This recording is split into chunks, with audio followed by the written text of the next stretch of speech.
Once again, thank you all so much for joining us this evening. I'm Abby Fenwald. I'm the events assistant here. And this evening, we're so pleased to welcome Dr. Alan Gregerman to discuss his book, Necessity of Strangers, which he just told me was a Washington Post bestseller this week. So, fantastic news. So you may be familiar with his work as he's a well-known expert on strategy and innovation and is President and Chief Innovation Officer. Is that the right title?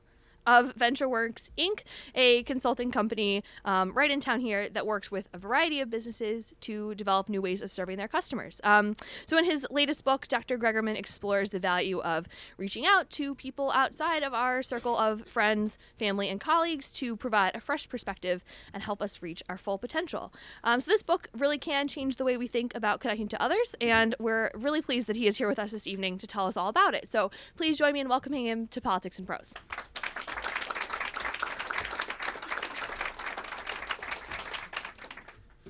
I think I'll stop.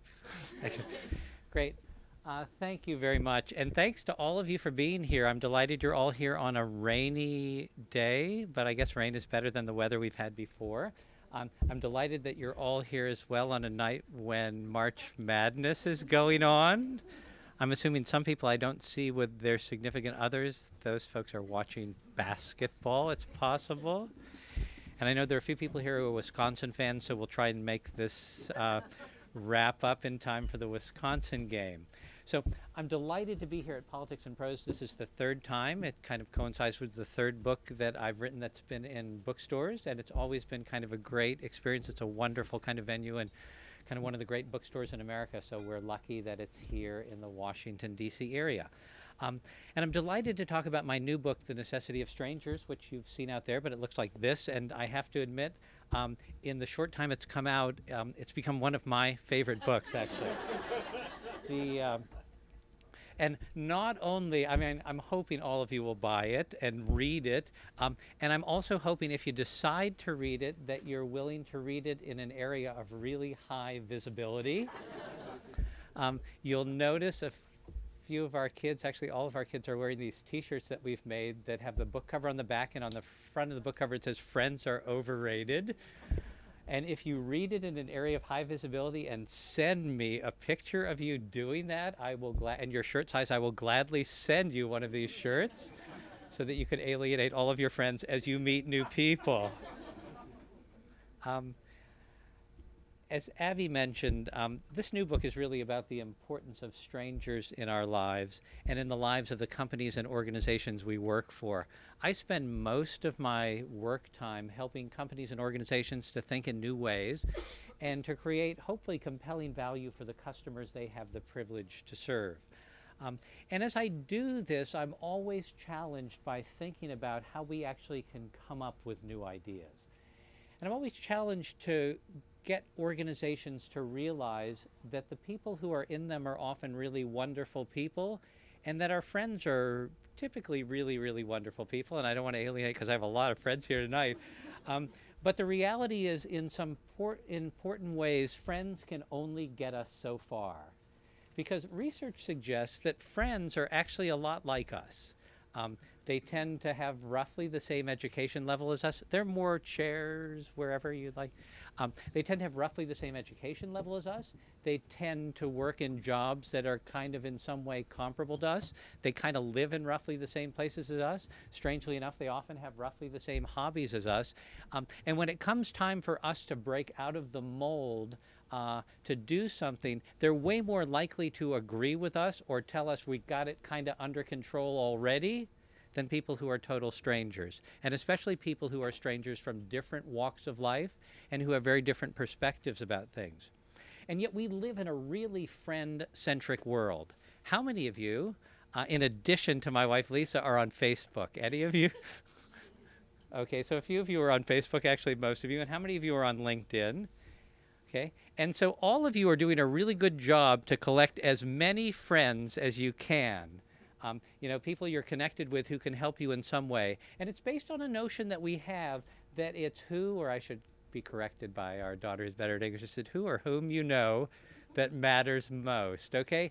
I'd like to challenge you to think that it's actually whom you could know that matters way more than whom you know, even when you know some awesome people. I'd like you also to think about that even if you're awesomely well connected and you have 500 or even 1,000 Facebook friends or LinkedIn contacts, that pales in significance to the 7.1 billion people on the planet. And so if we were to simply do the math, you basically know no one, okay?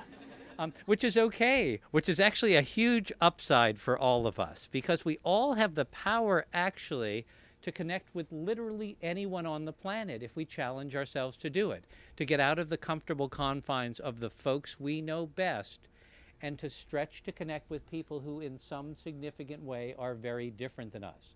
We can do that online, we can do that walking down the street, we can do that by being open to going to a book talk or a lecture or something that pushes us to think about new subjects or new ways of thinking about the things that matter most to us.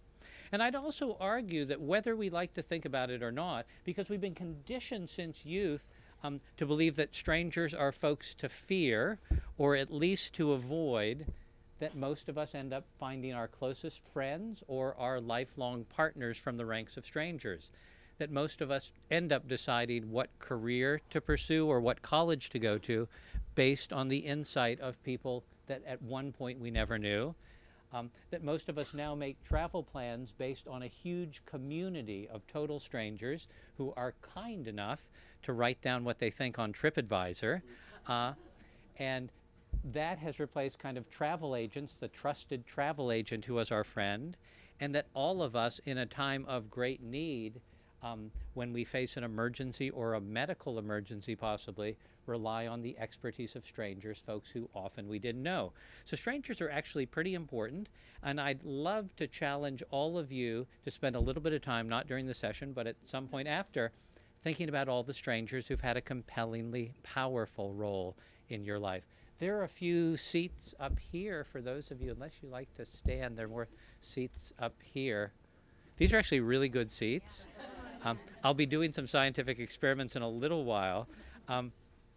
So I want to challenge you simply to think about the reality that our ability to connect what we know with what people from all different walks of life know or from all different corners of the world is what's really going to make us way more remarkable in reaching our potential.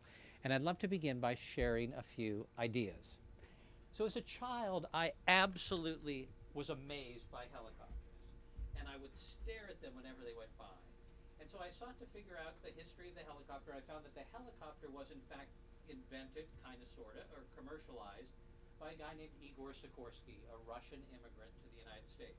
And in 1939, after years of thinking about vertical flight, he launched the VS-300, the world's first vertical flight craft. And it flew on its maiden flight for 59 minutes. Absolutely awesome. Imagine that. So he tested and worked on things, never flown it, and then it flew for 59 minutes. One might have imagined that this was a work of a lone genius or a genius surrounded by a few folks. But if one had had the chance to talk to Sikorsky, you would have learned that he actually was inspired by 2,000 years of strangers. 2,000 years of vertical flight. Now you're thinking to yourself, helicopters 2,000 years ago. But in fact, in the markets of Europe, where Sikorsky was a child, there's seats here, and they're good seats. Oh, sorry. Thank you. Welcome. Sikorsky saw this toy, simply called the Chinese top. It was a toy that had been invented 2,000 years ago. The original Chinese tops were made out of wood. This one is now made out of plastic, and not coincidentally, it's made in China. And so Sikorsky was fascinated by the fact that he could literally play with a helicopter that people had conceived of a long time ago. Sorry. I guess I was supposed to stay by the podium. Am I messing you guys up here? Okay. Okay, let me put it here because I'll have another use for that side in a second. Okay, is that better? Okay, good. So Sikorsky was absolutely fascinated by that notion from the time he was a child. Now, Sikorsky then committed to studying everything that other folks knew about vertical flight, and he found out about a guy who was semi-clever named Leonardo da Vinci, okay? And by all accounts, he was a Renaissance man. He had an advantage over the rest of us because he actually lived during the Renaissance. So Da Vinci had actually drawn pictures of something that looked like a helicopter. If you Google Leonardo da Vinci helicopter, you'll see this kind of cool contraption that was meant to send people straight up in the air. It required a bunch of people on the ground actually turning things that would get people up in the air. But he was fascinated by that. Genius, yes. Strangers important to him? Absolutely. In fact, outside his balcony in Florence, Da Vinci saw these guys, the living embodiment of helicopters, known as dragonflies. An amazing creature that had an unbelievable ability to go straight up in the air, go straight forward, just hang out there for a while, come down onto a lily pad, hover for a while, then go up and then go backwards as fast as it could go forward, something actually a modern helicopter is incapable of doing. And Da Vinci imagined in looking at dragonflies that in fact humans could do the exact same thing. So everyone who had imagined helicopters had been building on the ideas of others. So when Sikorsky finally launched his helicopter, while it was safe to say he was a smart guy, it was even safer to say that in the absence of strangers, he would have never made it happen. Well, a bunch of you probably say, well, you know, that's all well and good, but aren't there most of these really creative companies are companies that in fact don't need strangers? They hang out in really smart people places like Cupertino, California, and just come up with really clever ideas, okay? And one you might instantly think about is the Apple company. And how many of you here were in Washington, so you're a pretty kind of cool group, have an Apple product? Any of you have Apple products, okay? And how many of you have an Apple portable music player, okay? Okay, and so you're among the 72% of folks in the world because that's their market share of digital music players, 72%. And so you might say, God, these folks are so brilliant, they figured it out themselves. And yet I'd argue that the Apple iPod and the whole ecosystem that supports it is one big knockoff that was cleverly kind of developed and adapted by a bunch of really clever people. So that's why I needed this side of me. So let me kind of give you a sense of what I mean. Some of you are jealous, I know, already. So it's 1979 as I walk across the Diag at the University of Michigan. I am the coolest person on campus because unlike anyone else, I have entertainment that is portable. I am the proud possessor of a Sony Walkman, a marvel at the time of modern technology. This is actually a really cool one. This is the waterproof version, and in fact it was for about 30 seconds. But unlike everybody else there, I can take my music with me in multiples of 12 songs. Is that awesome? I simply put a cassette in there and I am ready to go. Wait a minute. Pink Floyd, this is really good. I was literally a party waiting to happen, actually. The only trouble in that day was all earphones were connected, so I couldn't simply hand an earphone to somebody else, and then I think they've come to take this device from me, actually. So Apple didn't invent the idea of portable music. The folks at Sony did in 1979.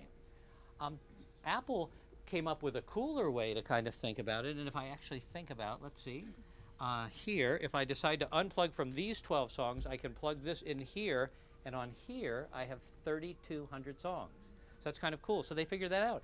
But they didn't even invent the technology that supports these products. That's MP3 technology, and that was invented in 1986 by 2 German engineers. And the reality is, one might even argue that the heart of what makes Apple so sticky for all of us is the iTunes Store, the world's largest repository of digital content anywhere in the world. 2,300-year-old idea. In fact, the Egyptians invented the idea of bringing everybody's content together with a great library in Alexandria. 2,300 years ago, in this amazing library, the Egyptians had brought together 400,000 parchment documents. So imagine that, 400,000 handwritten documents. What they believed at the time was close to the sum total of human knowledge. Now granted, they hadn't been everywhere, and they didn't know a lot about a lot of places, but their notion that if we bring all this knowledge together, it's powerful, was a notion that folks like Apple use today. So the most remarkable companies with the most remarkable ideas tend to still rely on the power of strangers. One might even imagine that Steve Jobs, because he mentioned it, when he was interviewed for his book, knew something that another really clever guy named Vidal Sassoon knew. So how many of you remember, a bunch of you probably don't, a haircut that was all the rage called the bob when the Beatles landed in America, okay, 50 years ago. It was invented by a guy named Vidal Sassoon, a hairdresser in London. A hairdresser who thought that hairdressing needed a major makeover. And so he could have turned to other hairdressers to figure out how to create women's hairstyles that were simple, easy, and elegant. But instead he decided to look for inspiration elsewhere. And he found it in Bauhaus architecture. His inspiration for this hairstyle were these buildings. And he went to Tel Aviv in Israel, where the largest collection of these buildings are, and studied them and took detailed notes, and on the side of those notes drew detailed pictures of what women's hair might look like. Now, I mentioned this as well because in the book Steve Jobs, he cites that when he came up with the first Mac computer, he was inspired by Bauhaus architects. He was inspired by something that could be clean, simple, easy, and functional as a key ingredient of any product that Apple should make. So the reality is that everyone who creates something meaningful relies in some way on strangers. But that's not how generally in organizations innovation works. Typically what happens is this. In any of your organizations, you need to come up with a better idea. You need to be more brilliant. So at the appointed time, you or the person in charge of coming up with a brilliant idea gathers your smartest people in a room and then turns to all of them and says, you know, our backs are to the wall. Our budgets are cut. We have new competitors. The customers aren't as excited about what we do. We need to do better. Does anybody have an out-of-the-box idea? Has anybody ever been in a meeting like that? Has anybody ever led a meeting like that, Peter? No. And then suddenly, at that moment, everybody in the room raises their hands, makes cool noises like a seal, ooh, ooh, ooh, as though they have a brilliant idea, right? No. Silence fills the room. And everybody looks for a reason to get out of the meeting. So they look at their smartphones, which they've cleverly turned off. Oh my gosh, a customer has called me, I must leave. But you guys are so smart, you'll do a great job. I have faith in you. Because the reality is that just asking people to use a part of their brain they never use doesn't make it happen. And so we all sit there wondering, God, how will we ever come up with something brilliant? And yet it doesn't have to be that way if we understood one fundamental fact about new ideas and innovation. And it's a really cool and liberating fact. So let me ask you this. How many of you think of yourselves as being particularly innovative? Thank you for being here, at least this side of the room. Okay. So now let me give you a fact and then I'll ask the same question. 99% of all new ideas are based on the ideas of somebody else or something else. Okay? So if you suddenly knew that only 1% of all new ideas are based on original thinking and that 99% of ideas are based on somebody else's thinking, then it's pretty easy to be innovative. All we have to do is leave the meeting and actually wander around the world in search of ideas and inspiration. That's all we have to do. And yet we sit there racking our brains until they explode, when we could simply go out and find brilliance in the world around us. Now, part of the reason we don't do that is because we absolutely don't believe that strangers can help us generally. And we absolutely believe that we're way smarter than any other strangers on Earth. And we do that because we've made a huge investment in our education and how we work and the way that we do things. So let me ask you, anybody here ever, other than our kids, but you guys can answer too, been a competitive swimmer? Anyone? Okay, and you know that you guys can share the answer here. So you guys know in every swimming meet held, whether it's the Montgomery County, Maryland Swim League, or the University of Virginia swim team, or the Australian national swim team, or the Olympics, that there are 4 strokes used in swim competition, and those are? Butterfly, back, and free. Okay. Okay, so they're the butterfly, Breaststroke. backstroke, and freestyle. Okay, and the fastest of those strokes is? Okay, the freestyle. Okay, good. And the second fastest, I don't want to, you just don't want to swim where there's a podium. Okay, good. The second fastest of those strokes is? No, but it's fly for a while. Okay, the butterfly. And there's reason to believe for like 18 to 20 meters that a good butterfly is actually faster than a freestyler. The third fastest of those strokes is the backstroke. Okay, and the slowest stroke used in competition is the breaststroke. Okay, it's kind of a funky stroke. You displace a lot of water. You can see where you're going, which is cool. The kick patterned after a frog, not quite as fast as a dolphin. Okay, it's a favorite stroke of 90-year-old German women in the Baltic Sea. Okay. Now, why do I inquire about swimming? Well, it turns out in the 1800s, there was only one place on Earth where they cared about competitive swimming, and that was Northern Europe. And whenever the water got warm enough, about 51 degrees Fahrenheit or 9 degrees Celsius, they would hold a swim meet. And all the leading swimmers from Northern Europe would come.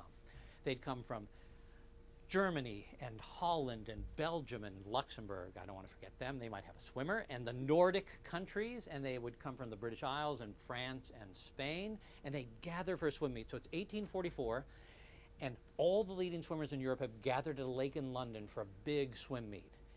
I should mention to you that in the 1800s, the only swim stroke that Northern Europeans had figured out how to swim was the breaststroke, the slowest stroke known to human beings. So the meet's about to begin, and just as it's about to begin, two visitors show up. They happen to be from South America. They'd never been to a swim meet, but they loved to swim. Having heard that people were swimming at a lake, they asked if they could participate. So let's get in the mood for a swim meet. I've got my really stylish kind of racing goggles here, kind of like they might have worn in 1844. So let's get these guys on. Okay, good. So the swim meet's about to begin. These guests arrive, and they say to their hosts, you know, is it possible for us to participate? The host said, that'd be awesome. And so they say, great, just tell us what to do. And they say, it's really very simple. There's not that much to it. At an appointed time, the referee's going to say, swimmers, take your mark. Our swimmers are going to get down kind of like this. They'll probably take their Walkman off because that's a nuisance. But it's true. Maybe the music will help them go faster. They'll get down like this. Okay, you don't have to. A referee will point a gun. Don't worry, it's a blank. He'll fire it in the air. And then the race begins. You'll swim to the marker in the lake, and then you'll turn around and come back. The first person to touch the bank will be declared the winner. They said that sounded fine. Still not keen on the gun part, but that was okay. Swimmers, take your mark. The visitors looked down the row. Everyone got down. They decided that was cool. That's where the similarity would end. The gun went off. And within a few seconds, it was clear that these people had no idea, bless their hearts, how to swim the breaststroke, the slowest stroke known to human beings. Because within a few seconds, they were already ahead. On the bank, suddenly the crowd was silent. What in the world are these people doing? Then fear that they might sink. How can a human stay on the water like that? They'll never continue with the race. Turns out, bless their heart, they were swimming a variation of the freestyle, the fastest stroke known to human beings. At the halfway point, they were way ahead. The host said, oh my God, that's the weirdest thing I've ever seen people do on water. I don't understand who invented that or why they would ever do that. And then at the end of the first race, they were twice as far ahead. At the end of the first race, the host looked at them and said, you know, you guys must be really tired. Why don't you take a break, swim another race if you want to, and we'll see how it goes. To which the visitors said, well, actually, we're not tired at all. This was a lot of fun. If you don't mind, we'll just keep swimming. They won every single race. At the end of the meet, one might have imagined that the host, having seen a better way to swim, might have given the medals to these folks, told them how wonderful they were, then asked them if they could stay to teach them how to swim this new stroke. But instead, they wished them well, sent them on their way, and huddled on the side of the lake, determined to figure out how to swim the breaststroke faster. So that next time these people came, they would kick their butts. Okay. This went on for 29 years.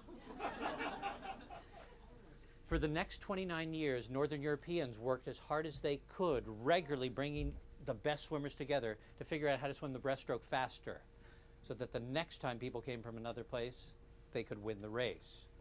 Then in 1873, a young man named John Trudgeon became the coach of a leading London swim club. He had never seen anyone swim the freestyle, but having heard of an older member of the club who'd said that one day these people came from a distant land and swam super fast, he said, if there's a faster way to swim, I would like to learn it. What was he smoking? Maybe he was from Colorado. he went to South America to find these people. Now, their swimming career had ended, but he found that everybody there swam a variation of the freestyle. He stayed there till he mastered the stroke, drew detailed pictures of everything they did, pictures that are now in a museum in London. And then he went home and taught his young charges how to swim the freestyle. At the first meet they entered, they won every single race. Now, Northern Europeans, having seen other Northern Europeans swimming the freestyle, decided this was cool, and the world of swimming was changed forever. The most exciting fact about the history of swim strokes is the following. We now know in every corner of the world except Northern Europe, in the Americas, in Africa, in South Asia, East Asia, Australia, and the islands of the Pacific, people have been swimming a variation of the freestyle for 10,000 years. So the only place on earth where they cared about competitive swimming was the only place they had no idea how to swim fast. So I mention this story often because I believe that in some way all of us swim regularly our variation of the breaststroke. I believe we go to work each day trying to do the best we can with the way we've been trained to do the stuff we do. I believe that we are so excited about the breaststroke that when there's an opportunity to innovate, we believe that the best way is by making incremental changes to the things we already do. And that when somebody with a very different idea walks right in front of us, even if that idea could change our world, we are hesitant to thinking about what they know and how it might make us better. I can give you a real-world example that's particularly powerful. Any of you remember, it might not have been the most epic experience in your life, but any of you remember in the year 2010 participating in the United States Census? Okay, so some of you it wasn't even less than epic. Okay. Well, if you had, you might have noticed that in 2010, the census, bless its heart, was done almost exactly the same way that it was done in 1790, the year of the first census, even though we have a little bit more advanced technology. Census takers came door to door with a clipboard and a form and a number 2 pencil and asked people how many people lived there, and a few other basic questions about them. And one might have imagined that there was a better, more high-tech way to do that. Well, in fact, there was. The Census Bureau spent $640 million, it's kind of real money, to create a handheld census taker. But at the end of 2008, when it was go time for the census taker, it simply did not work.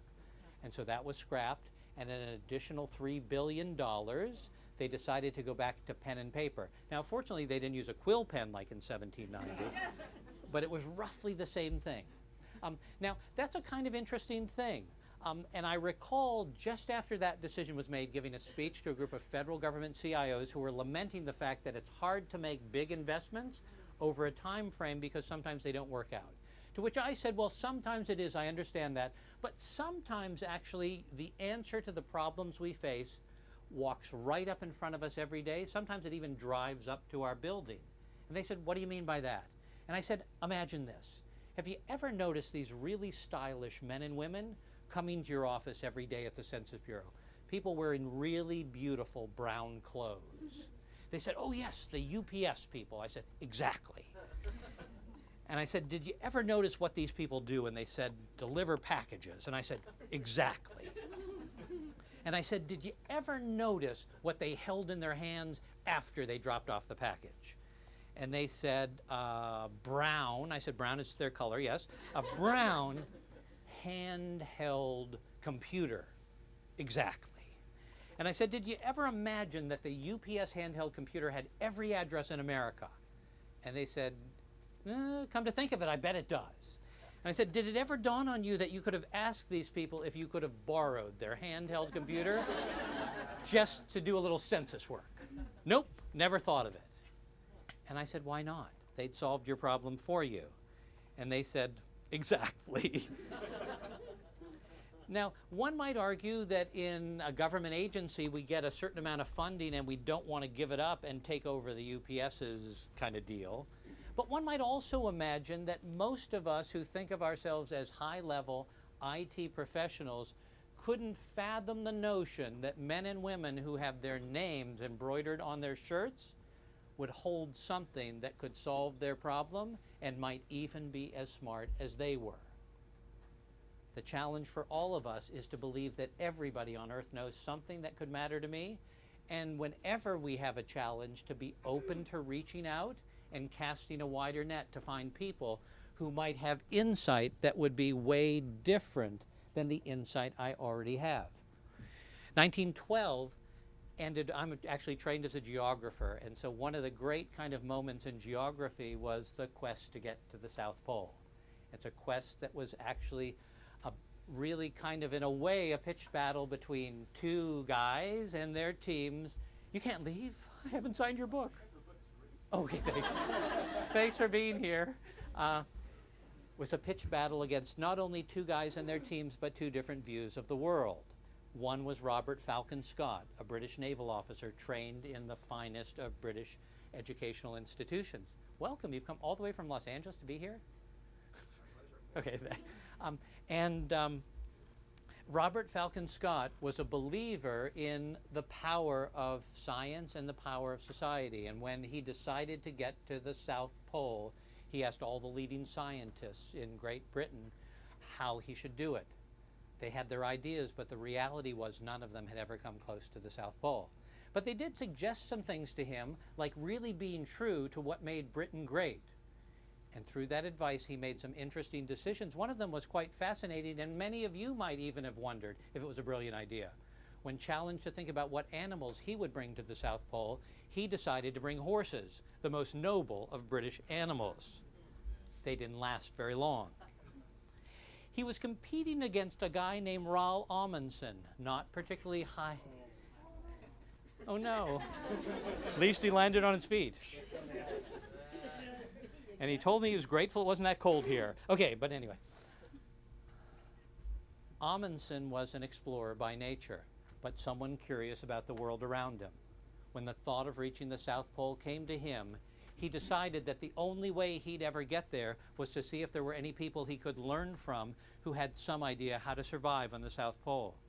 And he found near the North Pole Inuits and asked them if he could live with them. Not for a week, not for a spring semester, but for 2 years.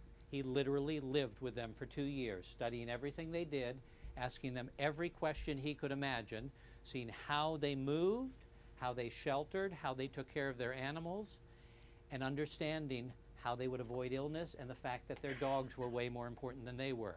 Now, it helped that he was Norwegian and he was a skier, but he also realized that everyone he brought along should know how to ski.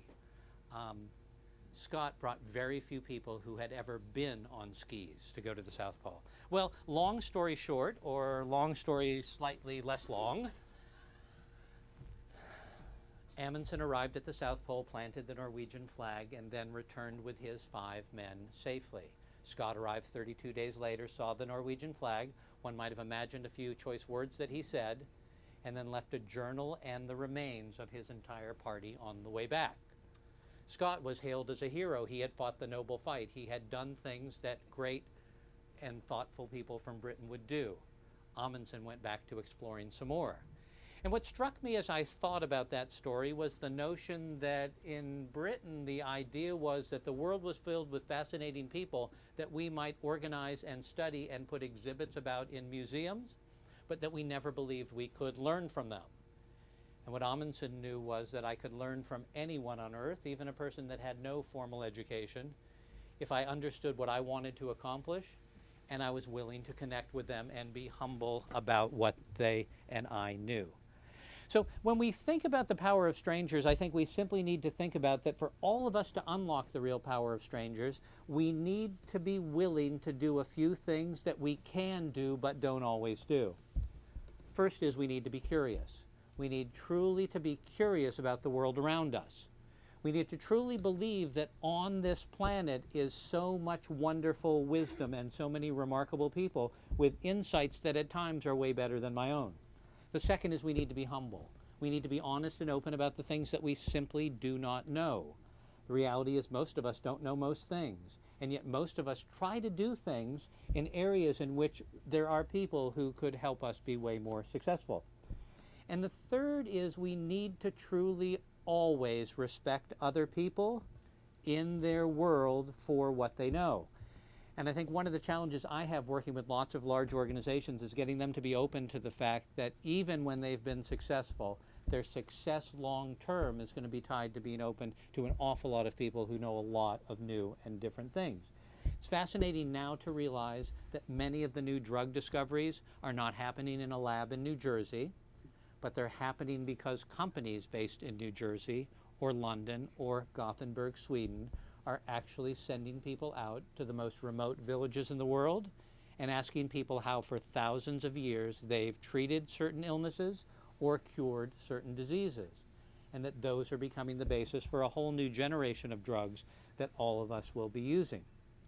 It's also interesting that the most American brand, Levi Strauss, a brand that's revered everywhere in the world for its denim and the American look, today, as we are here, has a team of people wandering the world, studying other people's clothing, studying their fabrics, studying their materials, studying how they dye clothing, studying how they wash clothing, studying how they make it as long-lasting as possible, studying how it holds up in different climates, and incorporating those ideas to make the most American brand a truly even more remarkable global brand.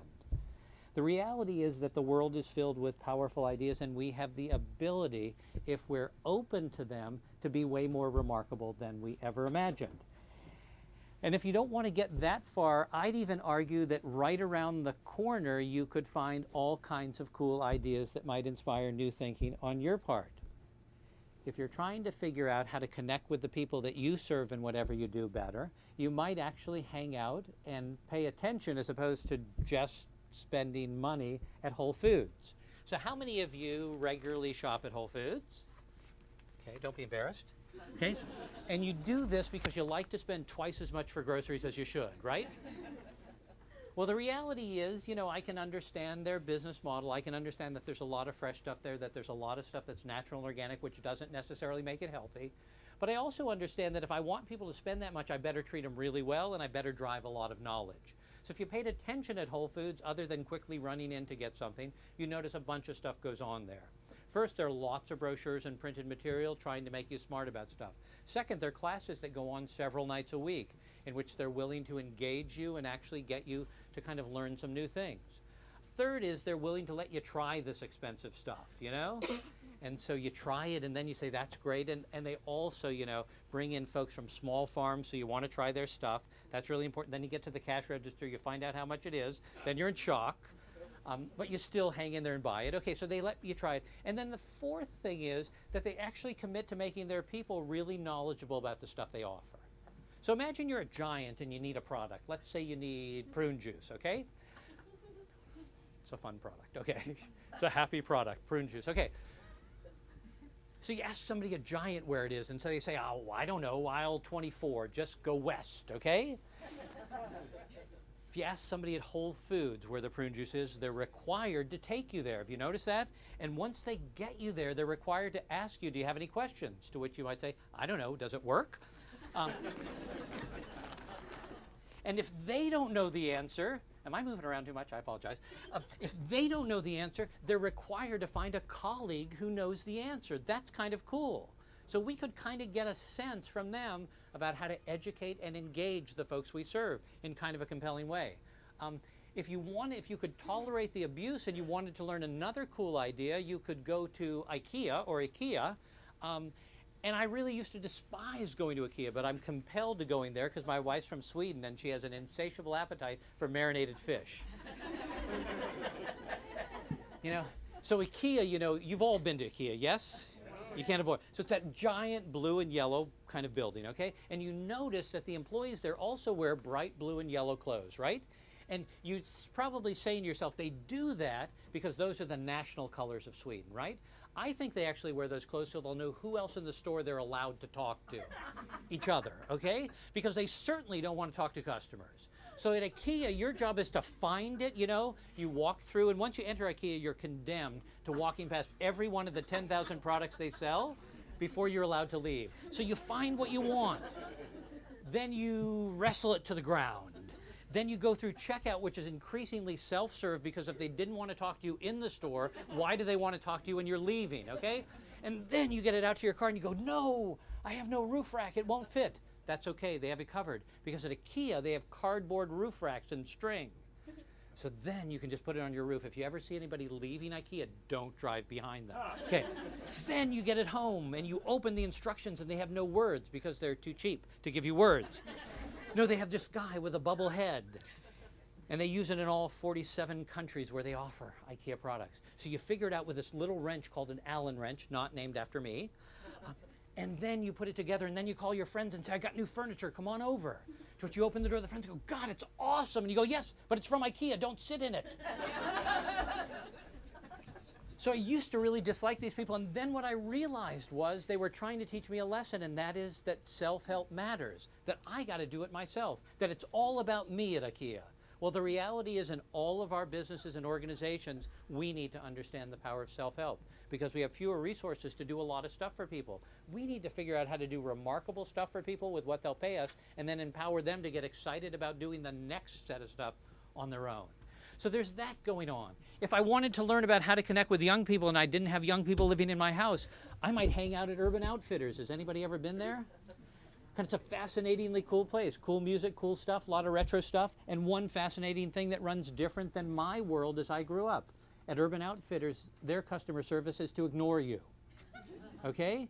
Because they know their customers want to be left alone. They want to have their own experience in the store, and then if they have their own experience in the store, they're more likely to buy a lot of stuff, and they'll come to you if they really, really need help.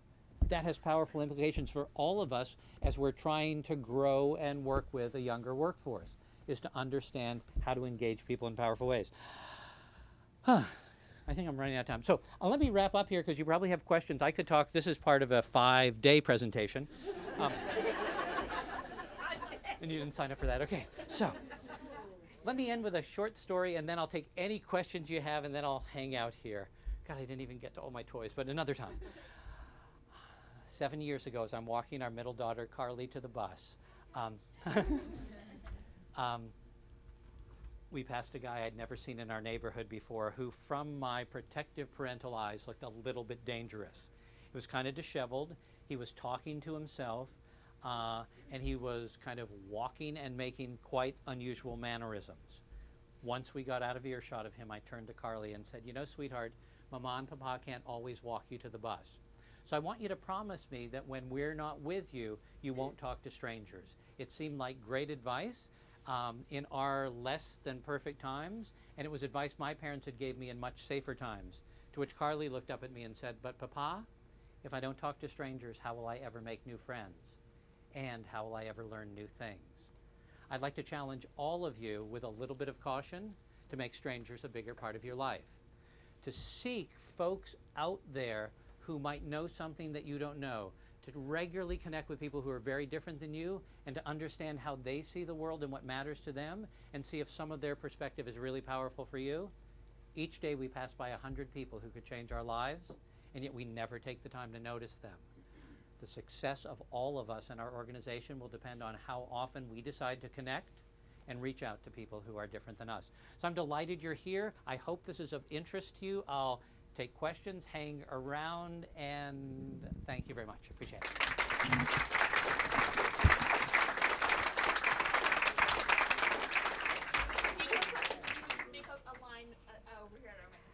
That was really interesting, and I'm glad that I stayed.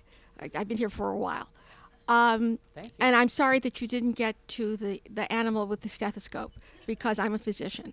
And what I was wondering is, would you apply your theory of the swimmers to the Affordable Health Care, the Affordable Care Act? Everybody in Europe, everybody else in the developed world does it essentially single payer with price controls. And when we went to reform health care, we decided to make our own system better. Would you consider that an example of what you described in the case of the swimmers? Okay, no, so this is awesome. I mean, this could be another 5-day conversation that we could have. So So I believe you're absolutely right, but you know, I don't have a lot of political influence here. So you're absolutely right. There are a lot of places, if we wanted to create a healthcare system that provided access to everybody and affordable quality healthcare to everybody, Exactly. there are lots of places that actually have figured out how to do that. But we have a lot of issues about believing that those places are socialist, or it's a small country and what do they know, or they're all blonde, the people in that country. You know, so I have the privilege of going to Sweden every year, in which they have a healthcare system in which, while you might wait for a certain type of procedure, at 40% of the cost of our healthcare system, everybody is covered and people live 6 years longer than we do. So it is kind of interesting. It might get you to wonder, you know, whether or not there are other folks who know something we don't know. This is a great, I hate to kind of take too much time, but this is a cool story. So this is awesome. So the stethoscope, so, Right. so you might know this, so the stethoscope is awesome, and it's the most commonly used medical diagnostic device. It was invented in 1811 by a French surgeon.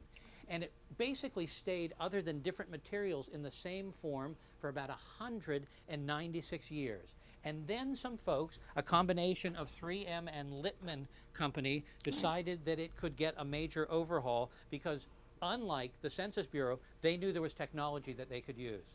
And so they created a stethoscope that simply had a small digital computer attached to it. So now imagine this, maybe less important to you, but imagine in a developing country.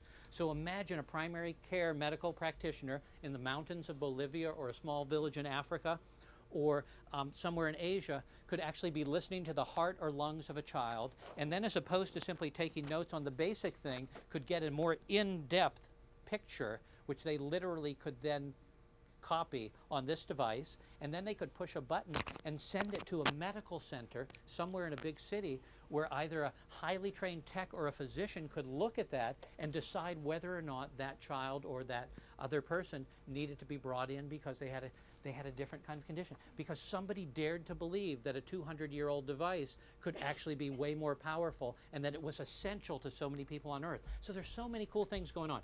Long-winded. Okay. Thank you. Oh, thank you for being here. There are no more questions? Okay. I'll keep talking then if there are no more. Now, I have a question. What you describe about reaching out to strangers is sort of an individual act. And my question is, how does that extrapolate to an organization? Perfect. Because the organization may not have that same outlook. Okay. So if the organization doesn't have that same outlook, we have a big challenge, okay? But I think what we have to think about first is more strategically, every organization needs to do a better job of tapping all of the talents of all of its people and figuring out how to create synergies among all of its people, because if it simply allows everybody to just stay in their group, then the likelihood is we're going to get fairly narrow kind of solutions to the challenges we face. So it's in the interest of every organization to regularly be asking people across the organization, how would you, from your different perspectives, be part of solving kind of a challenge that we face? Now that requires leaders to be open and understand that, or feel such pressure that they're just not doing well enough. Having said that, one of the things that I've done with a number of our customers, which starts to get at this, but again it involves leaders kind of being engaged, and it's written about in the book, is a really cool exercise that we don't have time to do, but maybe before you leave, do it with somebody else here. And it's what I call the power of 10 things. In organizations, what I challenge people to do is I challenge people to connect with somebody in a different part of the organization that they don't know at all, and I ask them to simply sit down and have a conversation with that person. Now, the critical thing is that I ask them to have a conversation about nothing that has to do anything to do with work. So I ask them for 5 to 10 minutes to have a conversation with somebody else in the organization, and all they're allowed to do is find 10 things they have in common that have nothing to do with work. Now, that's a particularly simple and powerful thing because I know the answer to this. I've seen this movie before, and what I know is that I could place you with any other person on the planet, and if language wasn't an issue, even though you'd go, God, this is going to be an ordeal, you wouldn't necessarily do that. You'd find 10 things you had in common with that person, okay? So think about this, because this is a super cool idea. We tend quickly in organizations and in our lives and when we read the newspapers to basically make decisions about people based on how they're different than us. Okay? So we know about all the people in all the other corners of the world who are different than us, and why would I want to deal with them? They're a challenge. Well, the reality is that we are 99% alike, everyone on earth. We all laugh, we all cry, we all care about family, we all want to make a difference, we all want to try and get by. We're looking to figure out how to be centered and find happiness in life. So the reality is, if I can get people to see the similarity first, then suddenly it's hard to argue or battle with somebody who's a lot like me. And yet in organizations we begin with the differences, and then we never get to the similarities. But if we began with the similarities, then suddenly we'd be way more willing to come together with people who are very different than us to kind of work on things and change the way we do things and give up some of our stuff to make sure that overall the organization was more successful. Thank you. Okay, thanks for being here. Are there any last questions or? Last questions. Do one exercise. Do one exercise. Well, we could do that. Well, I love that exercise, actually. I'm kind of keen on that, but I don't know. Ingrid, do you have a question first, and then? I did have. And then we'll. Hey. Thinking about your thoughts, but I've noticed there's a social phenomenon that people are really plugged up. They're wired. If you go to the gym, they're wired. If you're walking on the street, they're wired. You're in Starbucks, they're wired. In your home, they're wired. I'll listen. Okay. Everybody's wired. Right. It's interesting. So, They- in the airplane, you're flying. Right. Everybody's like wired. Not everybody, but certainly there's a social phenomenon that people are really Oh, I think absolutely. plugged up. Yeah. So it's sort of contrary. We've got to be the ones that break that down. We've got to stop them, get them to take their earphones out. Sure. On an airplane, right? Yeah. No, it's sort of Oh, come on. You can do that. I always get an aisle seat on an airplane, because then, I have the ability to talk about my latest book with more people, okay? Because the people between me and the window, they're captive. Actually, any bodily function they have, they need my permission to make it happen. Okay? And the person right across the way from me, they're fair game, okay? And then if I happen to hear something interesting in the row in front of me or the row behind me, I have access to these people. People who think of themselves as more introverted in the room are going, oh my God, I'm going to die. This guy is nuts. Okay, but anyway. No, but I think you're right. So, people are absolutely preoccupied. Remember, for those of you who've been in Washington for a while, remember when the Post did this piece and they took one of the world's greatest musicians, Joshua Bell, and they placed him at the LaFont Plaza metro station, okay? And they had him play for 43 minutes 6 of the greatest pieces ever written for violin. He played them on a violin he had just purchased or taken out a loan for that cost $3.2 million. 1,100 people walked by him, 21 stopped for any time at all. 21 stopped for he got $32 were donated to him. That's kind of a misnomer because one woman gave $20 because she knew he was brilliant and she had a rough idea who he was. And then she said, God, I knew he didn't even need the money probably because the next night he was playing at the Kennedy Center for $100,000. But people walked by. More people went to buy their lottery ticket across the hallway there than actually stopped to listen to remarkable music. So we tune out and we don't have an appreciation for a world of remarkable things around us. Now that's an extreme example, but there's remarkable stuff going on. And I see all these people who are wearing their earphones and they walk by in Washington some of the greatest museums in America. A place where if instead of listening to the same song they've listened to 1,000 times, they could walk in and just on their lunch break spend 20 or 30 minutes going through an exhibit and thinking about how artists might view the world that could dramatically kind of change their view of how to make things happen. So we've got to change it, and I'm suggesting we start with all of you here first. Okay. Okay, I want to give my comment. Since it was already brought up, I started at HHS a week before Affordable Care Act rolled out. And I came in to basically clean up a program.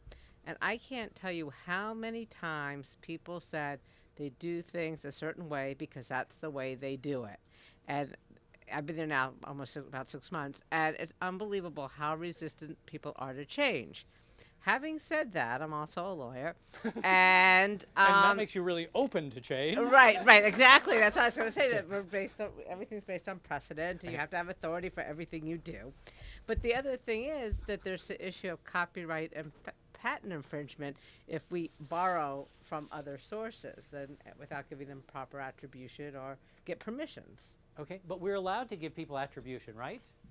Right, and permission. Right. So we can do that.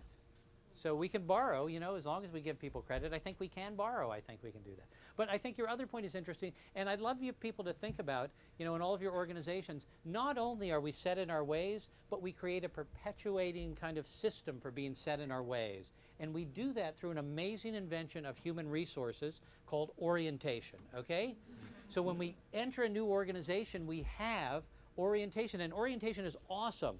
Because within a short amount of time, what we're going to do is teach people exactly how we do things in our organization so they can be fine, upstanding members and do it exactly the same way we've always done it, which is kind of an interesting idea.